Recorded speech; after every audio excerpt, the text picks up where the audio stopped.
São Mateus, no capítulo de número 11. Vamos estar lendo alguns versículos. Amém? Quem achou, diga amém. Quem não achou, espera achar.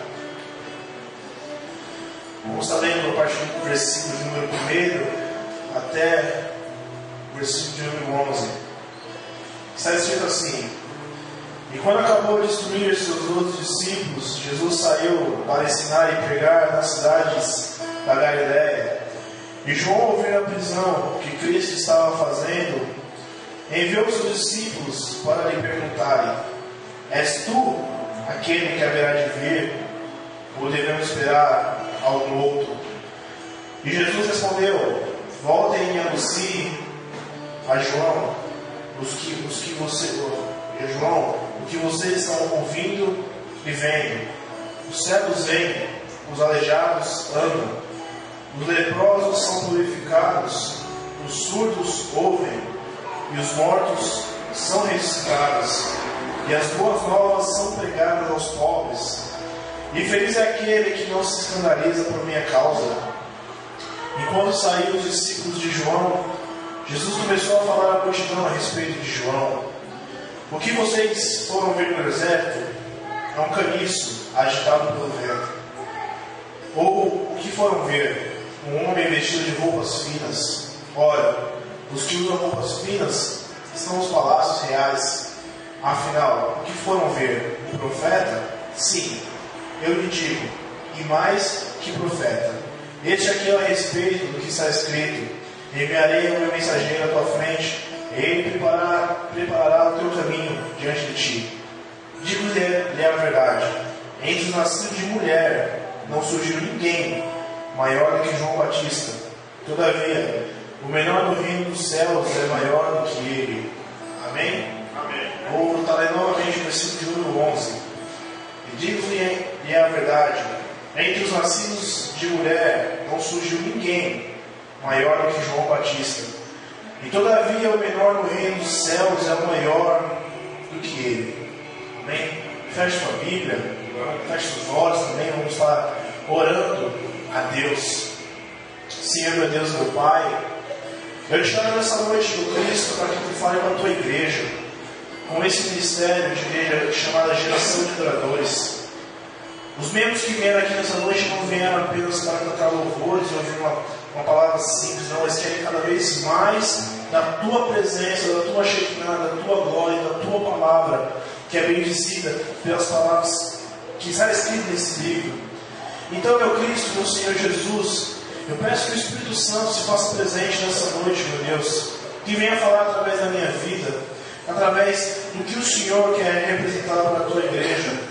É esse ministério que as pessoas que estão aqui sintam a tua graça, a tua misericórdia do Espírito Santo. Cada vez mais, meu Senhor, eu peço a Ti que a tua graça e a tua misericórdia se faça presente em nossas vidas. Que toda escrita de dívida, toda obra feita pelas mãos de Satanás, que seja arrancada agora deles, que seus anjos comecem a divulgar essas obras no mar do esquecimento.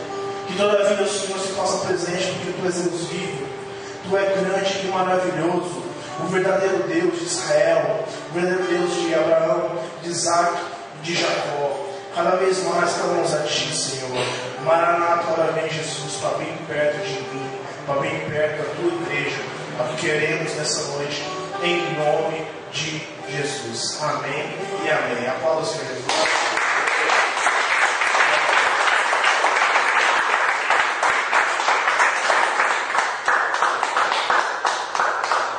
Quando preparar a mensagem para esta noite,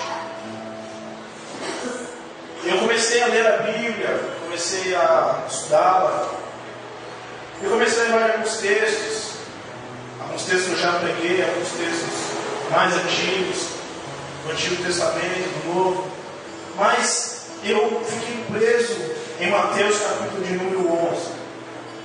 Eu fiquei impactado com a revelação que eu vi neste livro. Nessa noite eu quero trazer isso para essa igreja, uma revelação nova.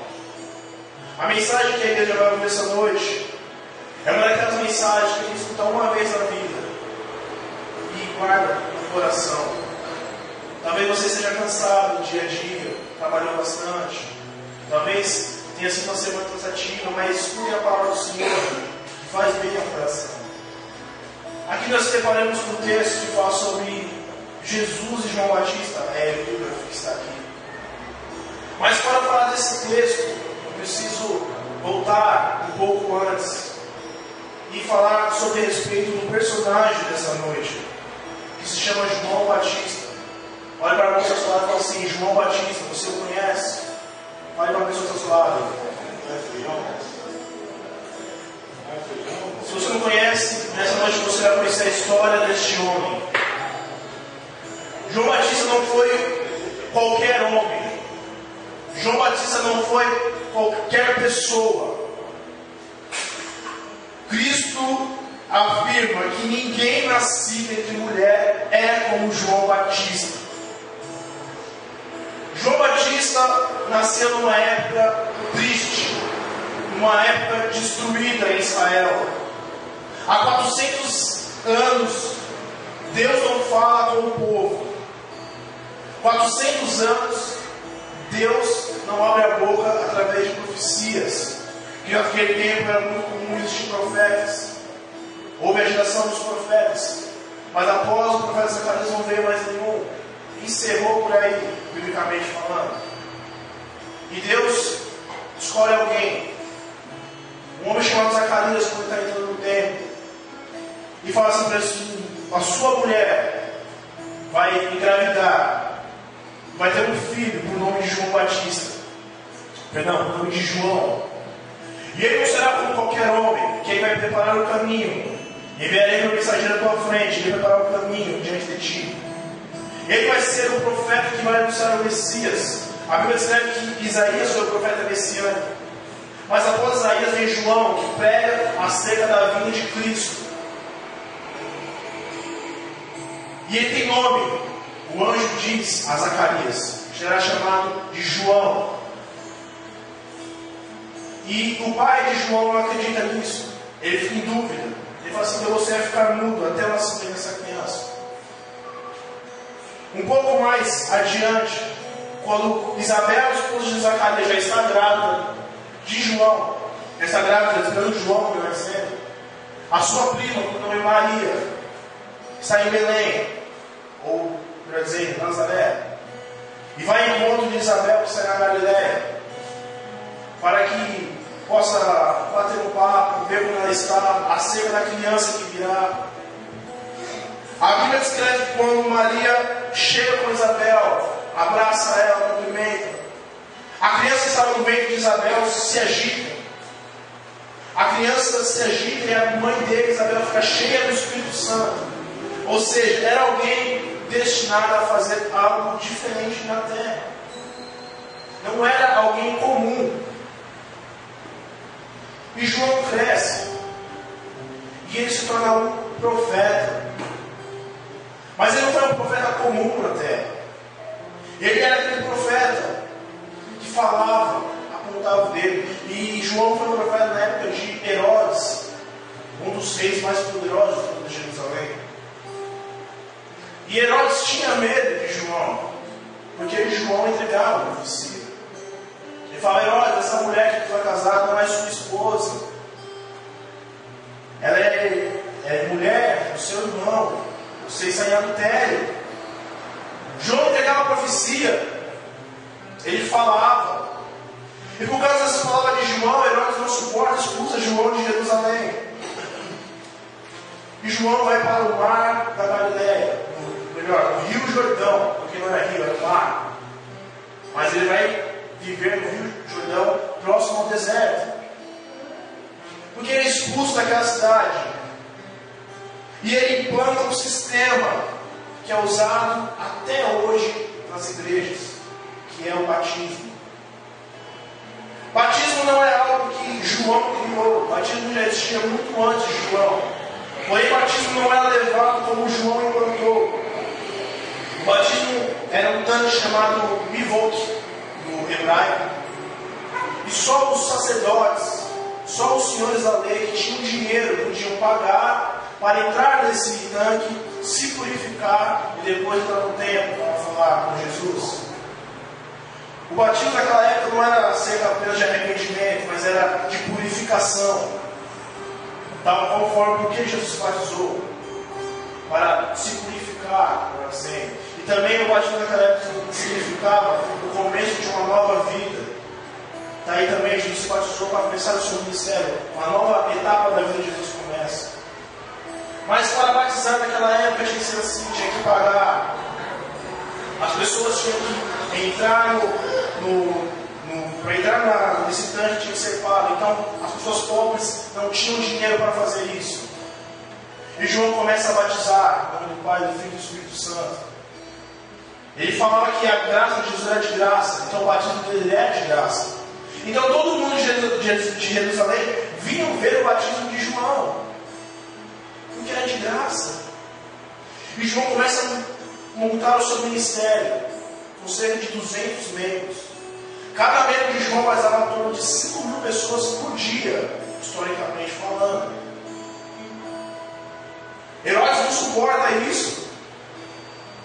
Eu imagino a gente de Herodes se arrumando, se preparando para receber o povo, para o povo se apresentar diante dele, fazer perguntas. E quando abriu as portas do palácio, não tinha ninguém. E elas falavam assim: cadê o povo que veio me ver? E os seus servos falam assim: olha, eles estão lá no deserto. Mas estão fazendo o que lá? Estão vindo pregar aquele João que você expulsou aqui. E João era aqueles profetas que batia, igual o José. Ele chamava todo mundo de raça de víboras. Víboras são o quê? Serpentes, cobras. E as pessoas gostavam de ver João pregar, porque o povo gosta de ver gente brava, gente que machuca mesmo. E as pessoas demais ficavam lá: dá-lhe, João! Que cobra é essa, João? E João falava: essa aqui é uma cascavel, timbu, vai embora. Essa aqui é uma naja, timbu, vai embora. Essa aqui é uma surucucu, pico de jaca, timbu, vai embora. Até certo dia que João abre o braço e não vê uma cobra, mas vê um cordeiro santo. É Jesus chegando próximo de João e pedindo para ser batizado. E João queria negociar com ele: Senhor, você quer que eu te batize? Você que deve batizar. Ele falou assim: para a filha dele, João, me batiza. E João pega Jesus e o batiza. E o Espírito Santo se faz presente através de uma pomba. E a voz de Deus desce, dizendo: este é meu filho amado. Quando eu li essa história, quando eu meditei, me deparei no capítulo de número 11 e fiquei um pouco assustado. Eu não vou demorar muito, irmãos, mas eu quero continuar uma mensagem nessa noite. Imagine você, João, um homem que nasceu e foi escolhido por Deus, teve um nome escolhido por Deus, profetizou acerca de uma cidade inteira, acerca de um rei, fundou um ministério com cerca de 200 membros e batizou o Messias. Mas aqui no capítulo de número 11, eu me surpreendo, porque João está preso. E quando o seu ministério acaba, quando os membros da sua igreja vão embora, e só apenas dois, ele fala assim: ó, vai até aquele Jesus e pergunta se ele é o Messias ou tem que esperar o outro vir. Esse é o tema da mensagem. Existe alguma dúvida que Jesus é o Messias? Existe, pastor Anderson? Existe, irmão Zé? Porque João teve toda essa intimidade com Cristo, teve uma experiência inacreditável, mas aqui nasce uma dúvida no seu coração. Quando você está lá de fora de um presídio, é muito fácil. Mas quando você está dentro, aí é um pouco mais difícil. João é preso por Herodes. A Bíblia não escreve como. Mas eu imagino que ele foi pegado desprevenido, invadiu o deserto onde ele habitava. Os estudos teológicos dizem que havia um povo chamado essêncios. Os essêncios eram judeus que não concordavam com a visão de Herodes e abandonaram Jerusalém para habitar no deserto com um novo ministério. Não há nada provado que João Batista fazia parte desse grupo, mas era próximo dele. E João é levado preso por Herodes. Eu imagino que João foi de peito aberto.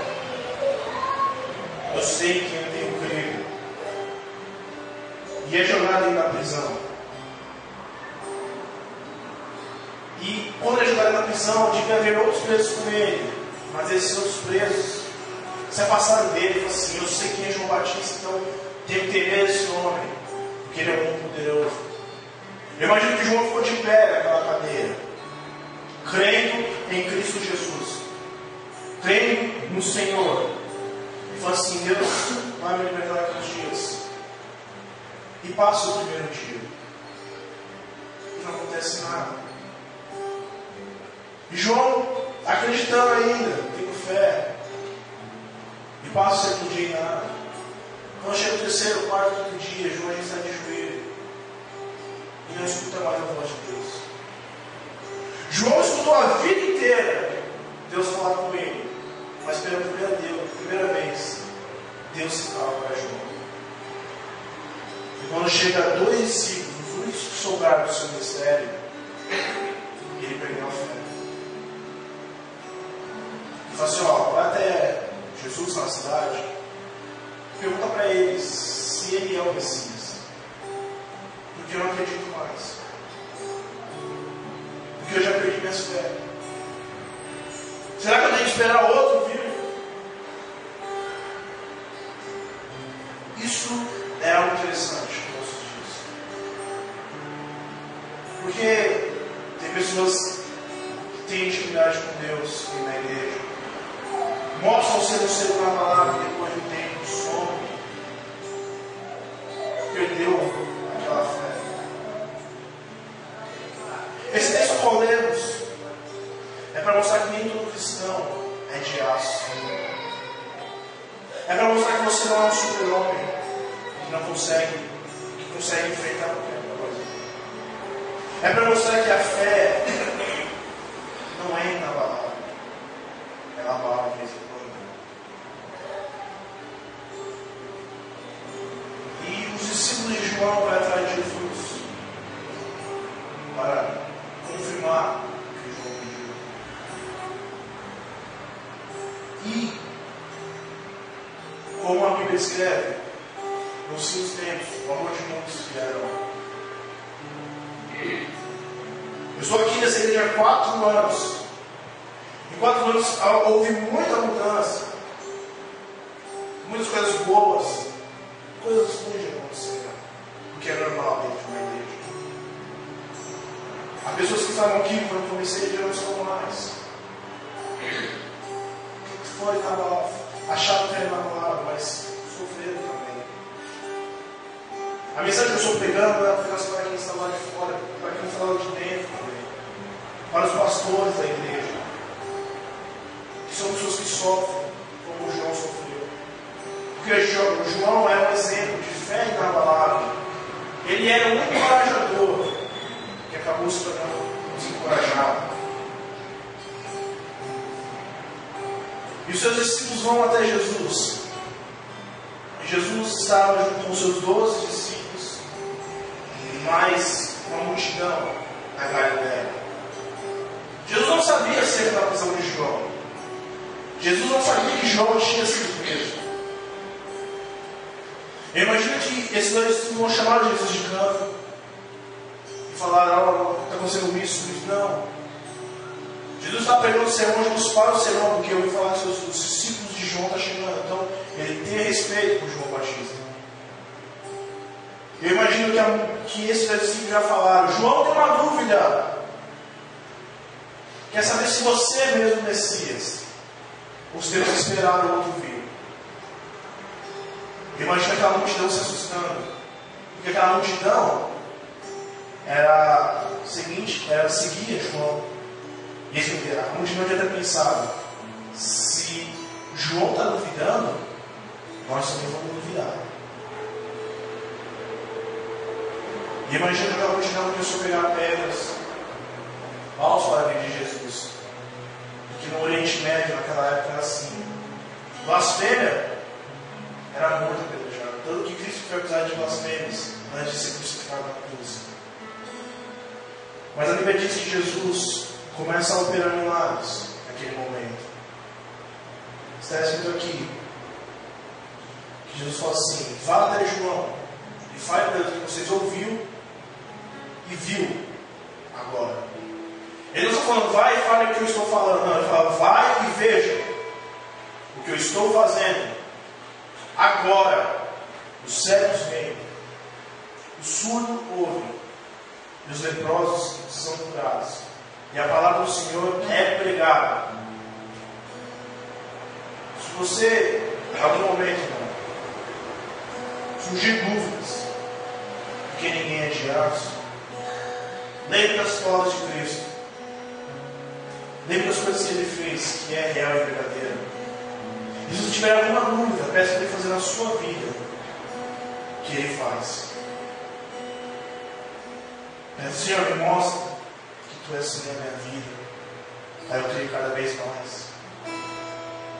E os discípulos de João vão até João para contar essas boas novas. E eu imagino que aquela multidão, que a multidão agora falar, viu as maravilhas que Cristo fez após acusá-lo, largou aquelas pedras, começou a falar: ei, João, mas tinha que duvidar mesmo? Porque o povo é assim, fala uma coisa aqui, daqui a pouco fala outra. E Jesus se levanta, escuta que o povo está falando de João, e começa a falar assim: ei, vocês foram ao deserto para ver uma pessoa com roupas finas, de linhos finos? As pessoas com linhos finos estão nos templos. O que vocês foram ver no deserto era um caniço. Caniço é igual ao bambu aqui no Brasil. Não é o charuto, não. É igual ao bambu no Brasil. Que quando o vento bate, ele balança para um lado e para o outro, só que não quebra.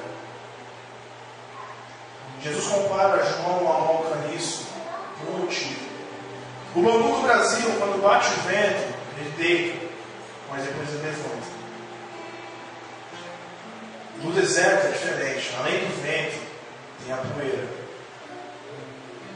E quando a poeira bate, aquele caniço deita. Quando o vento bate, aquele caniço deita. E a poeira cobre. E ninguém vê mais. Mas depois que a poeira passa, ela sobe de novo. Assim é o cristão. O vento pode bater, a terra pode te cobrir, mas depois o vento bate de novo e você está de pé. Eu não venho pregar para super-homens.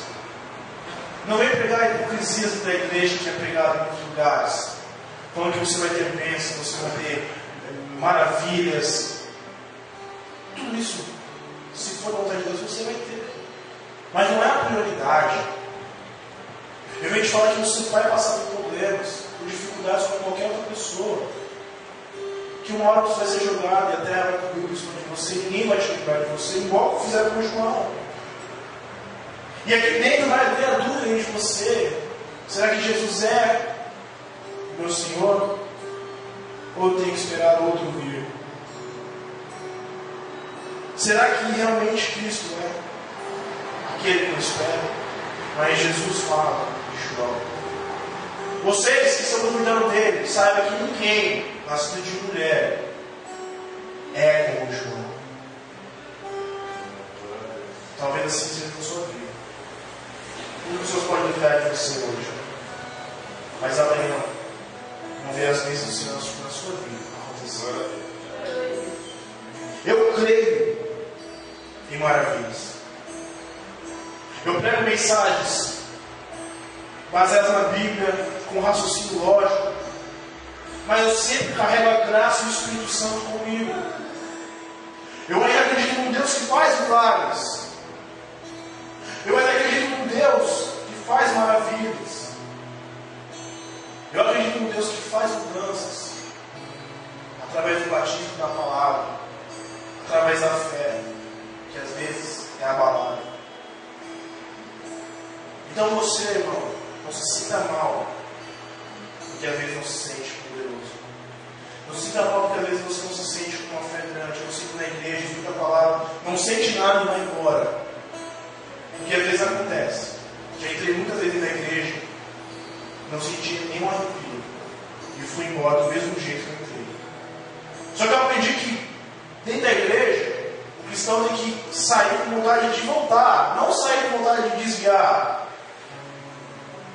É assim que eu aprendi, é assim que me ensinaram. Mas quando sua fé está abalada, o que eu posso te dizer? Se não tenha fé em Deus. Eu não vim aqui para dizer que seus problemas não sejam resolvidos, porque eu não sei. Porque é muito fácil eu entrar aqui dentro e começar a falar que tenta fazer isso, aquilo. Daqui a pouco essa igreja vai ficar com 5 mil membros. Porque o povo gosta de ouvir essas coisas. Jesus fala, vocês me seguem, não pelo que eu sou, mas por aquilo que eu tenho te oferecido. Hoje as igrejas estão cheias por causa disso. Porque eu falo, você vai ter isso, você vai ter aquilo, você vai ter tudo que você quiser. Então as igrejas estão montando por causa disso. Não procura Jesus pelo que ele é, pelo que ele fez, mas procura por aquilo que ele quer e pode fazer. Jesus pode melhorar a minha vida. Jesus pode me dar um carro. Eu vejo todas as igrejas que pregam milagres. Não entra aqui que aqui o milagre está. Coloca na placa da igreja, o milagre acontece aqui. E até acontece mesmo. Tem coisas que é duvidosa, tem coisas que você fala, não é Deus operando mesmo. Mas eu penso, se Deus opera ali, por que Deus não pode estar dentro de um hospital e curar todo mundo? Essa é a verdade. Nem todas as respostas vão ser respondidas. Nem todas as suas dúvidas vão ser respondidas. João sabia porque ele estava preso. Ele deve ter pensado, será que Deus está me testando? Mas João sai dali para a morte. Interessante, né? João não saiu dali, foi livre. Ele morreu. Mas eu creio que os discípulos chegaram a João e conseguiram responder a sua pergunta. E eu creio que ele fala, João, ele é o Messias. E é isso que eu falo para a igreja. Jesus é o Messias. Ele é o Messias, eu não tenho dúvida disso. Isso é um dia dele no meu peito, eu vou lutar para que isso não aconteça. Para que eu creia que ele é o Messias na minha vida todo dia e sempre. Que ele foi, que ele é e sempre será. Na vida dessa igreja, dos irmãos que estão aqui, dos que não vieram, ele é o Messias. Temos que crer cada vez mais em Jesus e mais em Ele. Você entra nisso, o exército. Se a presença de você não se preocupe, o vento vai soprar em você. Amém? Para encerrar, eu queria ler um texto que o pastor Anderson entregou hoje. Eu pedi para ele, ele fez uma questão de planejamento para mim. Está escrito assim: sorria, embora seu coração esteja doendo. Sorria mesmo que ele esteja partido. E quando as nuvens do céu, você conseguirá, se você sorrir. Com seu medo e tristeza, sorria e talvez amanhã você verá o sol brilhando para você. Ilumine o seu rosto com alegria. Esconda qualquer traço de tristeza, embora uma lágrima possa até estar próximo. Esse é o tempo que você tem que continuar tentando sorrir. Sorria. O que adianta chorar? Você descobrirá que a vida ainda continua. Só você apenas sorrir. Este é o momento que você tem que continuar tentando. Sorria. O que adianta chorar? Você descobrirá que a vida continua. Se você apenas sorrir. texto é de Charlie Chaplin, chama Smile, sorria. A vida é dura, a vida não é fácil. Mas eu acredito que João teve um sorriso nos lábios após ouvir as palavras dos seus discípulos. Cristo sempre carregava um sorriso dos seus lábios. E como eu li, ainda que seu coração doe, sorria. Sabe por quê? Porque Jesus te ama. Amém? Toque de pé, vamos estar orando. Glória a Deus.